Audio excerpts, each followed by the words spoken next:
What is our position now in regards to following a madhab? There are a few things to keep in mind. Number one, a madhab is a set of usul, it's not a set of fatawa. It's a set of principles on how to derive opinions, it's not a set of opinions.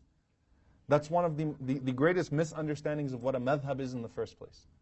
There is no such thing as a madhab being a set of opinions. If you're Shafi'i, you will do this, this, this, this, and that. If you're Hanafi, you will do this, this, this, and that. That, هذا مفهوم خطأ. That's one of the worst ways to understand a madhab. No scholar has ever understood a madhab to be that way. If that was the case, we'd only have 4 opinions on every issue. But we find sometimes 20 opinions within the same madhab, especially the Hanafi madhab, by the way, because the Hanafi madhab has the most flexibility in it. Sometimes you'll find 20, 30 opinions on one mas'ala within the Hanafi madhab. But for some reason, people think if you're Hanafi, you have to do it this way.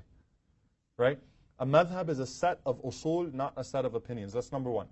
Number two, the ruling on following a madhab differs from person to person. It depends on your capability as well, where you are at as well. It's not a one-size-fits-all type of thing. Number three, following a madhab is not an issue of faith. It's not an issue of iman or aqeedah. You cannot say, and the reason why I say that is you cannot say a person is sinful because of how they approach this topic. It's impossible to say that. To add this as a condition of faith and to make someone out to be athim, to be sinful, whether they do taqleed or they completely do the opposite of taqleed, whether they follow a madhab or not. If a Muslim says that, you know what, I'm not going to follow a madhab, you can't make that person sinful. Because it's not a condition of faith that was given by Allah or the Messenger sallallahu alaihi wasallam. This is an issue of how to approach fiqh. It's not an issue of faith. If that was the case, if a person was athim, sinful on how they approach the subject, then that would mean that the minute that someone takes shahada, you need to assign them a madhab.